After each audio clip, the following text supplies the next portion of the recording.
रविवारची सुट्टी साधत कोल्हापूर, बेळगाव आणि रत्नागिरीसह विविध भागातून हजारो पर्यटक आंबोली धबधब्याला भेट देण्यासाठी गेलेत.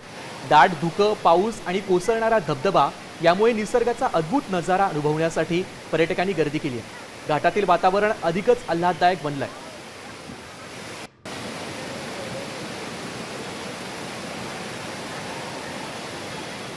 विकेंडच्या सुट्टीचा आनंद घेण्यासाठी पर्यटक मोठ्या संख्येने आंबोलीत दाखल झाले. आपण बघू शकता आंबोली धबधब्याकडे पर्यटकांची गर्दी झाली पाहायला मिळते. महाराष्ट्राची चेरापुंजी अशी ओळख असलेल्या आंबोलीत सध्या आल्हाददायक वातावरण आपल्याला पाहायला मिळतं आहे. एकीकडे पाऊस तर दुसरीकडे धुक्याची चादर जी आहे ती संपूर्ण आंबोलीत पसरली पाहायला मिळते आणि पर्यटनाचा आनंद जे आहे ते लुटताना आपल्याला पाहायला मिळतं. आपल्यासोबत पर्यटक देखील आहेत. तुम्ही कुठून आलात आणि कोण कोण आलात?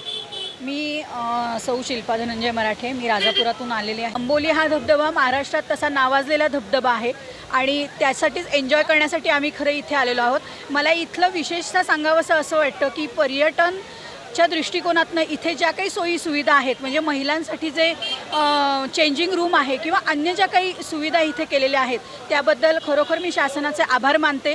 आणि दुसरी गोष्ट अशी आहे की वृक्षतोड जी आहे, जी आपल्याकडे सगळीकडे आपण बघत आहोत वृक्षतोड होताना, पण इथे वृक्षतोड खूप कमी प्रमाणात आहे. त्याच्यामुळे सगळीकडे अतिशय गारव्याचं वातावरण इथे आहे आणि पर्यटनाच्या दृष्टिकोनातून पर्यावरणाचा जो समतोल राखलेला आहे तो अतिशय चांगल्या पद्धतीने राखलेला आहे.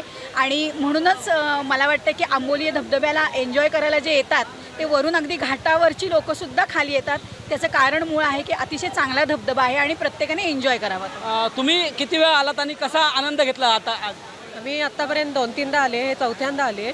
अतिशय छान वातावरण असतं. आम्ही मैत्रिणी दरवेळेला येण्याचा प्रयत्न करतो. यायला परत जमलं आहे आणि इथे छान माझी मैत्रीण म्हणाली त्याप्रमाणे इथे छान.